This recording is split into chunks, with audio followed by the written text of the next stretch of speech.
Good morning all of you. मेरी ज़िंदगी में दर्द तो बहुत है, पर मैंने किसी को बताया नहीं।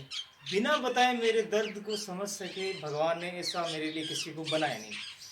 मेरे बारे में इतना मत सोचो, मैं सिर्फ दिल में आता हूँ, समझ में नहीं।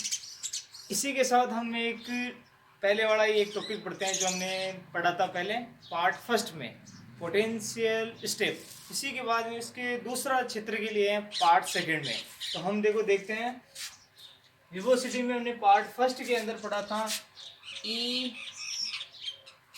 ग्रेटर देन V0, उसमें V0 का मान बड़ा था। इस स्थिति में माना बाईं ओर से, यानी विवोसिटी में जो हमने पढ़ा था उसके बाद की स्थिति में माना बाईं ओर से आपतित कण की कुल ऊर्जा, आपतित कण की कुल ऊर्जा, ये स्थिति में हमारे पास ये स्थिति ये रह जाएगी, कुल ऊर्जा रह जाएगी E ग्रेटर देन V0 से, ये बड़ा रह जाएगा V0 से। इस स्थिति पर हमारे पास दो स्थितियां रह जाएगी, एक रह जाएगा क्षेत्र फर्स्ट के लिए, क्षेत्र फर्स्ट। उसके अंदर x की वैल्यू है वह 0 से छोटी रह जाएगी, ये क्षेत्र फर्स्ट हो जाएगा। जब x की वैल्यू इस स्थिति में रहेगी तो वहां पर Vx की वैल्यू रह जाएगी 0, ये रह जाएगा क्षेत्र फर्स्ट के लिए। अब हम निकालते हैं क्षेत्र सेकंड के लिए, रीजन सेकंड। ये पोटेंशियल वेरियर में जो ये पोजीशन थी हमारे पास, इससे पहले वाली पोजीशन, उसके में और इसमें दोनों में लगभग मान सेम ही रहेंगे। जब इस क्षेत्र सेकंड में हमारे पास स्थिति दी जाएगी जब 0 बड़ा हो x से, तो Vx की वैल्यू V0 के बराबर रह जाएगी। तो हम इन दोनों स्थितियों को, जैसे हमने पोटेंशियल बैरियर में ये कोई पोजीशन निकाली थी, ये हमारे पास विवोसिटी में, और ये बीच का मान x, ये हमारे पास x प्लस दिशा में, ये x माइनस दिशा में। तो बाईं ओर से कोई कण आपतित होता है तो उसके लिए ऊर्जा हमारे पास थी E ग्रेटर देन V0, ये हमारे पास था। अब देखो, अब हम इनकी वैल्यू निकालने के लिए काम में लेते हैं टाइम इंडिपेंडेंट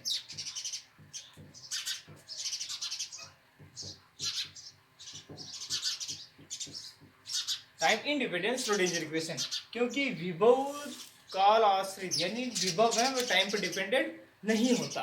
तो हम श्रोडिंगर इक्वेशन देखो क्या होती है। श्रोडिंगर इक्वेशन होती है हमारे पास del square psi upon del x square, ये रह जाएगा, और ये रह जाएगा minus H cut square by 2m v psi equal to E psi. यह है टाइम इंडिपेंडेंट श्रोडिंगर इक्वेशन। अब इस इक्वेशन से हमारे पास दो स्थितियां हैं, एक स्थिति ये, एक स्थिति ये। तो हम स्थिति फर्स्ट के लिए निकालते हैं, जिसमें हमारे पास ये स्थिति है x छोटा है 0 से, तो उस स्थिति में x की वैल्यू हमारे पास 0। तो इस स्थिति में जब हमारे पास फर्स्ट स्थिति है साइन फर्स्ट, ये स्थिति जब हम निकालते हैं तो हमारे पास स्थिति क्या रह जाएगी, स्थिति रह जाएगी ये del square X upon del x square, V psi रह जाएगा 0। तो हमारे पास क्या रह जाएगी, ये एच कट अपॉन 2m ई चला जाएगा उस तरफ, ये रह जाएगा equal to minus 2m E upon H cut square, और ये रह जाएगा साइन।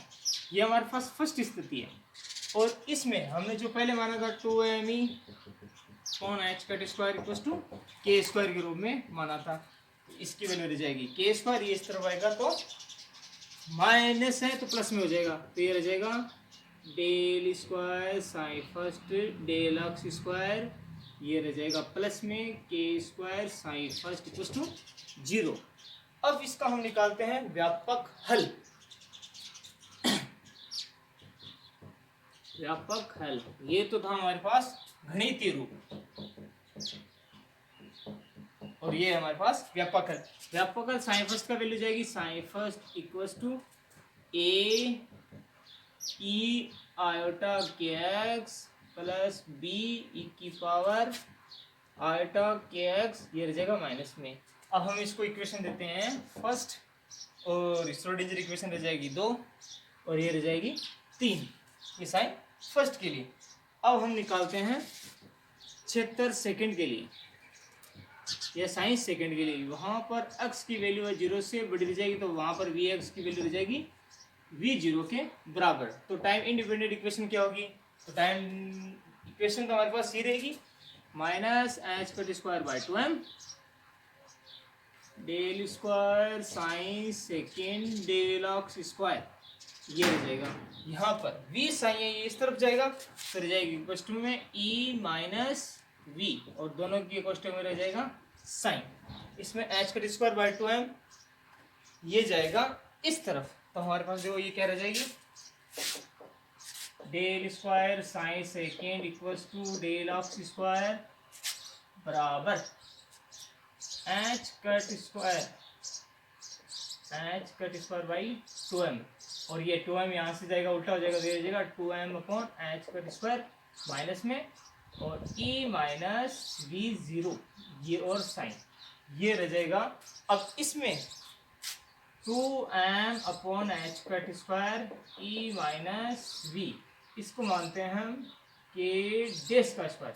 यहाँ पर इसको माना गया था के का स्क्वायर, तो हम इसको मानते हैं के डेस का स्क्वायर। तो हम इसको वापस लिखते हैं, del I square psi second plus 2 del x square equals, ये आ जाएगा इस तरफ, तो ये रह जाएगा प्लस में के डेस का स्क्वायर साइन इक्वल्स टू 0, ये हमारे पास वैल्यू रह जाएगी।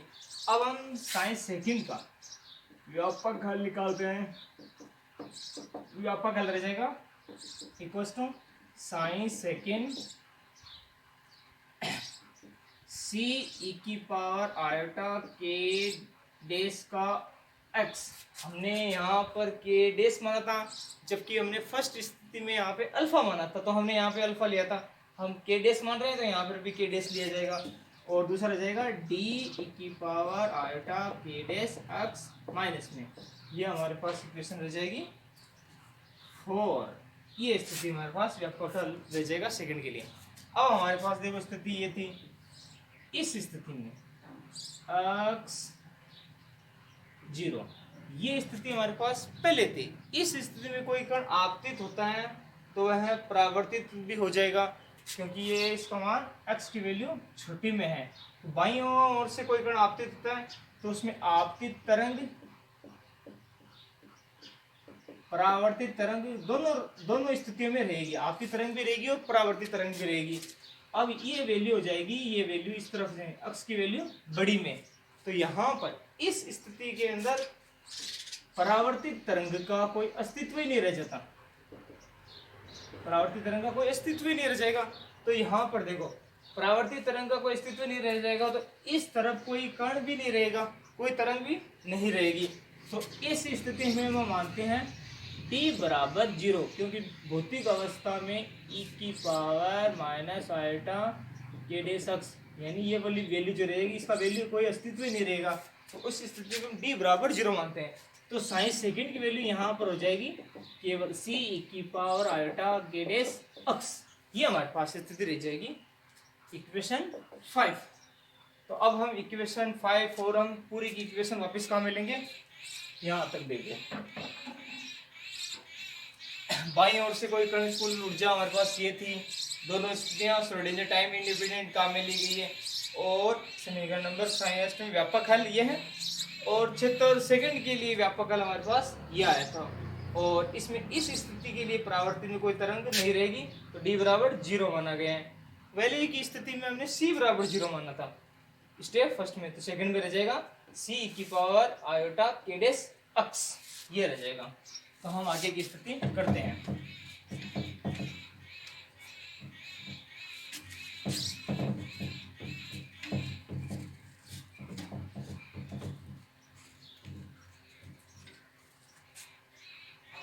अब देखो ए बी सी डी नियतांक का मान ज्ञात करने के लिए हम परिसीमा प्रतिबंध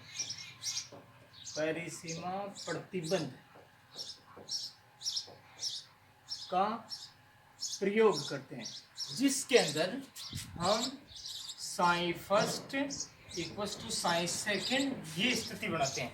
इस स्थिति में यू ही रहेगा x इक्वल टू 0, तो हमारे पास d psi first upon d x equal to d psi second और डी एक्स, ये दोनों भी आपस में बराबर रहेंगे। ये हमारे पास प्रतिबंध परिसीमा के रूप में रहेगा। तो हम आगे निकालते हैं। देखो एक स्थिति में लेते हैं a प्लस बी, ये साइन फर्स्ट के दो कांस्टेंट है और साइन सेकंड में d बराबर 0 है, तो ये हमारे पास रह जाएगा सिर्फ c। तो ये इक्वेशन रह जाएगी हमारे पास 6 के लिए। अब हम इक्वेशन इनके सापेक्ष निकालते हैं इनके लिए। तो हमारे पास a और b के रूप में जो साइन फर्स्ट जो इक्वेशन थी वह हमारे पास कुछ इस प्रकार इक्वेशन थी। तो हम इस इक्वेशन का डिफरेंशियल करके निकालते हैं। तो इनका इक्वेशन क्या रह जाएगी a और हमारे पास ये रह जाएगा आयोटा k और e की पावर kx, इसकी जैसे वैल्यू हम रखेंगे x की वैल्यू 0, तो x की वैल्यू 0 जैसे ही हम रखेंगे तो इसकी ये e की पावर 0 हो जाएगी, समान 1 हो जाएगा। इसी प्रकार b के लिए हो जाएगा आयोटा k, ये माइनस में रह जाएगा। अब हम निकालते हैं c के लिए। c की वैल्यू हमारे पास देखो ये रही साइन सेकंड में निकालेंगे तो c ये रह जाएगा आयोटा k डेश आयोटा के डेश वैल्यू दे देगी। इन सब में आयोटा कॉमन आ जाएगा तो वैल्यू रह जाएगी a और ये रह जाएगा, ये स्थिति में देखो a इनमें और इनमें आ जाएगा k कॉमन, तो ये रह जाएगा a माइनस बी और इसमें रह जाएगा c के डेश, ये वैल्यू रह जाएगी। इसमें k नीचे जाएगा तो a minus B equal to c K dash upon k, ये स्थिति रह जाएगी। ये स्थिति हमारे पास इक्वेशन 7 के सापेक्ष में। अब इक्वेशन 6 और 7 इनसे हम a b और c इनके मान निकालते हैं। अब d की वैल्यू तो हमारे पास ऑलरेडी वैसे ही 0 है, तो हम इक्वेशन 6 और 7 को एक बार जोड़ते हैं। तो हमारे पास इक्वेशन 6 प्लस 7 से ये दोनों इक्वेशन जैसे ही हम जोड़ेंगे तो इसमें b माइनस का प्लस का दोनों जुड़ा के हो जाएंगे 0 और 2a हो जाएगा, a और a 2a, ये लेफ्ट हैंड साइड हो गया। राइट हैंड साइड में देखो दोनों जुड़ेंगे तो क्या रहेगा, इन दोनों में से आ जाएगा c कॉमन और ये रह जाएगा 1 plus k dash upon k, ये रह जाएगी स्थिति। और 2 है वो चला जाएगा नीचे, तो इसमें a बराबर ये रह जाएगा, इन दोनों का एलसीएम लेंगे तो k, ये रह जाएगा k प्लस k डेश, ये इन दोनों पूरे का हो गया एलसीएम, और ये c का c और ये 2 है नीचे जाएगा तो ये हो जाएगा 2k, तो हमारे पास स्थिति रह जाएगी ये। अब हम इक्वेशन नंबर 6 माइनस 7 ये निकालते हैं। 6 में से 7 को घटाते हैं, इनमें से इससे घटाएंगे तो ये हो जाएगा माइनस में, ये हो जाएगा प्लस में, तो ये आपकी स्थिति आ जाएगी 2b और ये की स्थिति इसमें से और इसमें से, इन दोनों स्थितियों में इनमें और इनमें ये आ जाएगा माइनस में, तो ये स्थिति क्या रह जाएगी c आ जाएगा common 1 minus k dash upon k, ये स्थिति रह जाएगी। तो b बराबर रह जाएगा, यहाँ पर देखो दोनों में कॉमन लेंगे, एलसीएम आ जाएगा k, ये रह जाएगा k माइनस k डेश और ये आ जाएगा c कॉमन, 2 यहाँ पे गुणा में था नीचे आगे भाग में हो जाएगा, तो ये इक्वेशन हमारे पास रह जाएगी 8 और ये इक्वेशन रह जाएगी 9, तो हमारे पास रह जाएगी इक्वेशन 9 8 और 9 से। अब निकालते हैं आगे।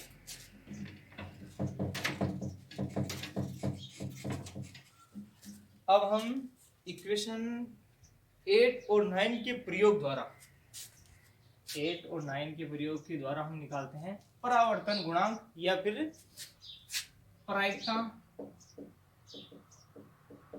धारा घनत्व। पहले निकालते हैं प्रायिकता धारा घनत्व। प्रोबेबिलिटी करंट डेंसिटी देखो ये होती है J equals to H cut to M iota और psi star del psi minus psi del psi star, ये होती है प्रोबेबिलिटी करंट डेंसिटी। इसको इस रूप में भी लिखा जा सकता है J equals to H cut K upon M A मापा माइनस B, इस रूप में भी इसको करंट प्रोबेबिलिटी करंट डेंसिटी के रूप में लिखा जा सकता है। तो प्रोबेबिलिटी करंट डेंसिटी दो भागों में रहेगी हमारे पास। एक तो स्थिति रह जाएगी साइन फर्स्ट के लिए, साइन फर्स्ट के लिए हमारे पास करंट डेंसिटी ए और बी के रूप में रहेगी। तो ए और बी के रूप में क्या रह जाएगी, जे इक्वल्स टू हमारे पास, ये हमने पहले भी माना था एच कट के अपॉन एम, इसको हम मानते हैं वी के रूप में। तो ये रह जाएगा वी ए स्क्वायर बी के मापांक का स्क्वायर, ये हमारे पास रह जाएगी साइन फर्स्ट के लिए प्रोबेबिलिटी करंट डेंसिटी। अब हम निकालते हैं साइन सेकंड के लिए प्रोबेबिलिटी करंट डेंसिटी। उसके अंदर हमारे पास देखो v है, वो v डैश के रूप में रह जाएगा और ये रह जाएगी c बार स्क्वायर के रूप में। तो हमारे पास ये रह जाएगी साइन सेकंड के लिए। उसमें हमने देखो v की वैल्यू और इनकी वैल्यू अलग अलग रहेगी, क्योंकि यहाँ पर v की वैल्यू ये रह जाएगी और यहाँ v डैश की वैल्यू रह जाएगी H cut k dash upon m। दोनों में सेम है, केवल k और k डैश की दोनों का डिफरेंट रहेगा। ये साइन सेकंड के लिए। अब आगे, अब देखो एबीसीडी के नियतांक यानी प्रतिबंध परिसीमा का प्रयोग किया गया है। इसमें साइन फर्स्ट और साइन सेकंड को बराबर रखेंगे और x की वैल्यू 0 रहेगी और इन दोनों का डिफरेंस रहेगा। तो एक स्थिति में ए बी और बराबर में ले लिया सी, क्योंकि डी में डी 0 माना था हमने। अब इन दोनों का डिफरेंशियल किया गया है और उसमें x की वैल्यू 0 रखी है, e की पावर 0 रहेगी तो उसका मान 1 हो जाएगा। तो इनका इन दोनों में से के को ले लिया, आयटा से आयटा तीनों स्थिति में बराबर है तो कट जाएगा। इनसे हमने एक और एक समीकरण नंबर 6 और 7 को जोड़ा गया है, एक बार 6 7 को बिठाया गया, तो ए और बी की वैल्यू हमारे पास ये आई गई है। यहाँ पर हम ए अपॉन सी या कोई भी स्थिति में कोई भी वैल्यू निकाल सकते हैं। अब निकालते हैं हम आगे। अब हमें परावर्तन गुणांक के लिए, परावर्तन गुणांक में बी अपॉन ए होता है। बी यहाँ पर परावर्तित प्रायिकता, परावर्तन प्रायिकता धारा घनत्व की तीव्रता है और ये आपतित धारा घनत्व की तीव्रता है। इन दोनों का अनुपात परावर्तन गुणांक होता है। तो हम केवल ये दोनों इक्वेशन काम में लेंगे। आप देखो इनके आ जाएगी,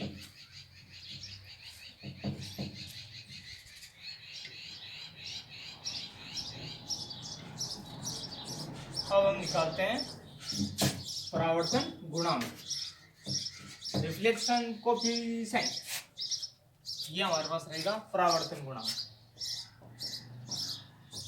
परावर्तन गुणांक, परावर्तन गुणांक R बराबर V अपॉन A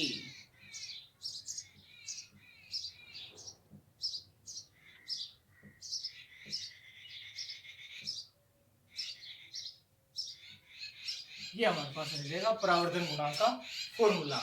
बी यहाँ पर परावर्तित प्रायिकता धारा घनत्व की तीव्रता है और यहाँ पर आपतित धारा घनत्व की प्रायिकता की तीव्रता है। तो दोनों के लिए हमारे पास दोनों के मान है, तो दोनों के मान आर बराबर बी से वी कैंसिल आउट हो जाएगा।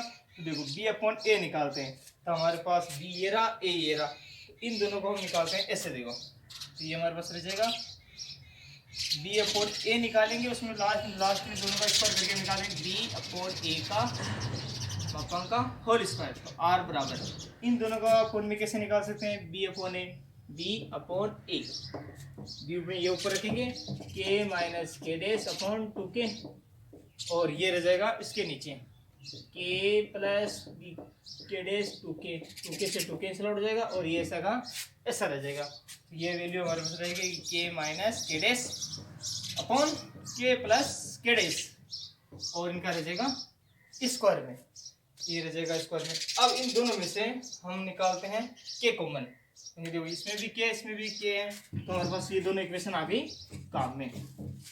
अब इसके साथ में और देखो निकालते हैं आर इक्वल टू परावर्तन गुणांक आर बराबर इन दोनों में से के कॉमन लेते हैं तो के स्क्वायर में, तो के स्क्वायर 12 आ जाएगा और ये रह जाएगा के माइनस के डैश का अपॉन के, यहाँ पे रह जाएगा 1 और ये रह जाएगा के स्क्वायर 1 प्लस के डैश अपॉन के और इनके साथ में है पूरे का स्क्वायर, तो के स्क्वायर से के स्क्वायर कैंसिल आउट हो जाएगा। वहां पर हम देखो दोनों में हमारे पास के की वैल्यू हमारे पास जो हमने शुरू में मानी थी, तो हमारे पास रह जाएगी आर बराबर 1 प्लस के डेस की वैल्यू हमारे पास क्या थी, देखो ये हमारे पास के डेस की वैल्यू थी 2m e माइनस वी, ये हमारे पास वैल्यू थी ई इनके सापेक्ष में अपॉन एच कट स्क्वायर, और इनके सापेक्ष में वैल्यू के की वैल्यू हमारे पास थी 2m upon H cut square E, ये वैल्यू हमारे पास थी। अब ये पूरा है स्क्वायर में और ये 1 अलग में है, और ये पूरा का पूरा है स्क्वायर में, इसका स्क्वायर भी अलग है, इसका स्क्वायर भी अलग नहीं रहेगा, इनका रहेगा पूरे का स्क्वायर इनके साथ में। तो इन पूरे इक्वेशन से हम 2m upon H cut square में देखो इनमें से ई कॉमन ले सकते हैं, तो ये इनमें से ई कॉमन आएगा तो ये रह जाएगा 1 माइनस वी अपॉन ई। तो इनका देखो पूरा एकदम थोड़ा सा साधारण रूप में निकालते हैं इसका फॉर्मूला, यानी हमने के स्क्वायर तो कॉमन ले लिया गया, तो हमारे पास कुछ ऐसा बना, तो हमारे पास देखो इनमें क्या करते हैं, ये रह जाएगा फिर 1 प्लस के स्क्वायर में है तो ये रह जाएगा आगे रूट में 1 minus 1 plus v zero upon E, और एक नीचे वाला जाएगा 1 minus root 1 minus v zero upon E, ये हमारे पास रिफ्लेक्शन कोएफिशिएंट की वैल्यू आ जाएगी दोनों के लिए। तो यहाँ पर देखो यहाँ तक भी आपका रिफ्लेक्शन कोएफिशिएंट इक्वल टू है 1 माइनस के डेस अपॉन के और 1 प्लस के डेस अपॉन के, यहाँ तक भी आपका रिफ्लेक्शन कोएफिशिएंट सही। इसके आगे की प्रोसेस निकालना चाहो तो आप यहाँ तक निकाल सकते हैं के की वैल्यू पुट करने के बाद में। अब आगे हम देखो इनके साथ में इनके देखो एक ग्राफ बनाते हैं, इनके ग्राफ देखो कुछ इस प्रकार बन जाएंगे, ये रह जाएगा ग्राफ में, ये रहेगा के अपॉन के डेस के रूप में और वी जीरो रह जाएगा यहाँ पे, इसके साथ में एक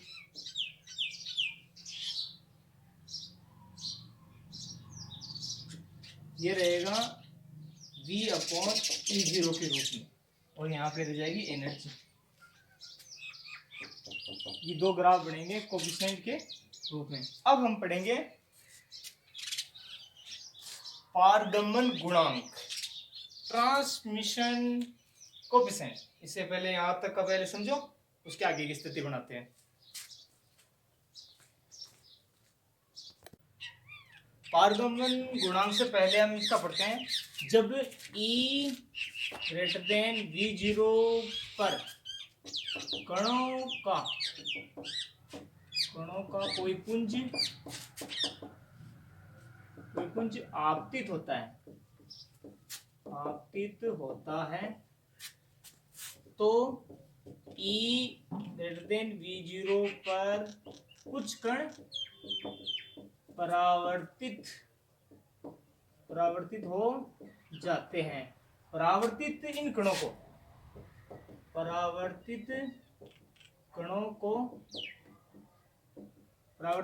को रोधिका विभव या विभव रोधिका पोटेंशियल बैरियर विभव रोधिका कहते हैं, पोटेंशियल बैरियर कहा जाता है। अब इसके बाद में हम पढ़ेंगे पारगमन गुणांक, ट्रांसमिशन कोएफिशिएंट।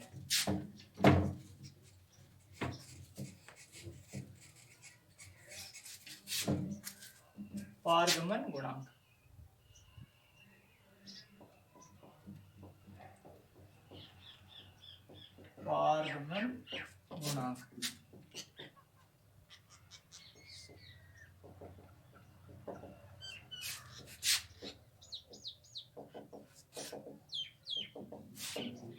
पारगमन गुणांक को हम तीर से डिनोटेट करते हैं। अब देखो पारगमन गुणांक होता है पारगमन तरंगों की तीव्रता तथा आपतित तरंगों की तीव्रता का अनुपात। अब हम देखो इसके परिभाषा ऐसे बनाते हैं, पारगमित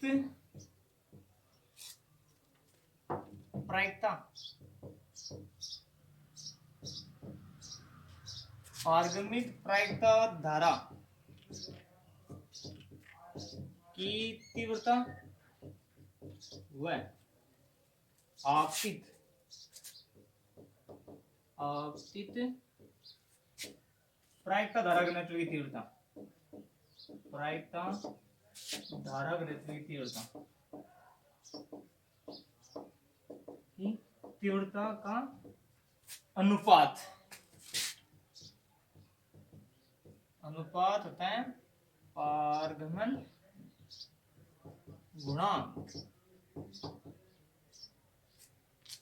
अनुपात को पारगमन गुणांक कहते हैं। तो ये हमारे पास रहेगा v, ये हमारे पास रहेगा डेस के रूप में v डेस c और v a। तो हमारे पास देखो इनकी वैल्यू t, v डेस की वैल्यू हमारे पास कुछ देखो ऐसे थी h cut k upon m, और ये रह जाएगा डेस के रूप में, यानी c के लिए हमारे पास था डेस के रूप में, जबकि v नीचे है तो ये उल्टा हो जाएगा m upon h cut k, ये रह जाएंगे ये v और v डेस की वैल्यू आ गई। अब हमारे पास बच गया c अपॉन a, ये रह जाएंगे, इसमें m से m कट जाएगा, h कट से h कट जाएगा, तो ये रह जाएगा k dash upon k। c upon a, ये हमारे पास दोनों वैल्यू जब हमने निकाली थी तो c अपॉन a की वैल्यू हमारे पास रह जाएगी 2k 1k प्लस k डेस, ये हमारे पास आई थी c अपॉन a की वैल्यू। तो देखो हमारे पास क्या रह जाएगी, k और k डेस की वैल्यू में हमारे पास रह जाएगी 2k upon k plus k डेस, ये हमारे पास ये वैल्यू रह जाएगी। और ट्रांसमिशन में स्क्वायर के रूप में होता है तो ये पूरे का लग जाएगा स्क्वायर। अब देखो इसके आगे इनका जैसे स्क्वायर करते हैं तो ये रहेगा 4k स्क्वायर, और ये जाएगा k और k डेस अपॉन k, इनकी स्क्वायर होगा तो k प्लस k डेस का होल स्क्वायर रह जाएगा। अब देखो इसके आगे इनमें से हम k स्क्वायर कॉमन लेते हैं तो ये k अपॉन k डेस रह जाएगा, यहाँ पे 4k स्क्वायर है, और इनमें से हम k स्क्वायर कॉमन लेते हैं तो ये रह जाएगा 1 plus k dash upon k का होल स्क्वायर, यहाँ पर k स्क्वायर से k स्क्वायर कट जाएगा, तो फिर हमारे पास आगे ये रह जाएगा t इक्वस टू रह जाएगा k डेस अपॉन k 4, और रह जाएगा 1 plus k upon k dash upon k का होल स्क्वायर। अब हमारे पास देखो k डेस अपॉन k, इसकी वैल्यू हमारे पास एक पहले जो हमने निकाली थी उसमें थी t बराबर 4 root 1 plus v0 upon e, ये हमारे पास थी k डेस अपॉन k, और इनकी वैल्यू हमारे पास थी 1 plus root 1 plus v0 upon e, ये हमारे पास थी 1 plus k dash upon k का होल स्क्वायर की वैल्यू, ये हमारे पास ट्रांसमिशन की वैल्यू आएगी। तो हमारे पास निकालते हैं दोनों के लिए में पारगमन गुणांक है वो इनकी वैल्यू में वो होता है, देखो ये हमारे पास था परावर्तन गुणांक और t होता है पारगमन गुणांक। इन दोनों की वैल्यू यानी हमारे पास ट्रांसमिशन की ये रही और पारगमन की हमने इससे पहले निकालती, तो इन दोनों का योग 1 के बराबर होता है। उसमें केवल परावर्तन गुणांक का मान 1 होता है, जबकि इस स्थिति में E एनर्जी का मान v के बराबर बड़ा रहेगा, तो उसमें परावर्तित गुणांक यानी रिफ्लेक्शन कोएफिशिएंट और ट्रांसमिशन कोएफिशिएंट टोटल की वैल्यू रहेगी 1। इन दोनों का ग्राफ देखो कुछ इस प्रकार का बनेगा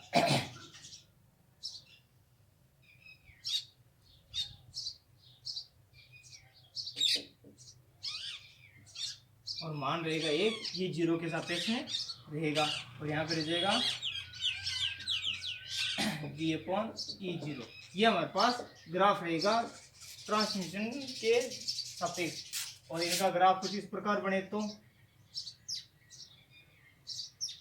ये वैल्यू देखो यहाँ तक रह जाएगी, और यहाँ पे r प्लस t इनकी वैल्यू रहेगी 1 के बराबर, तो ये हमारे पास रहेगा पारगमन गुणांक। टॉपिक को थोड़ा ध्यान से पढ़े और हर की वैल्यू पता करें तो ये टॉपिक आपको आसानी से बहुत सरल तरीके से समझ में आ जाएगा। हम आशा करते हैं कि आपको ये टॉपिक पसंद आया होगा। जय हिंद।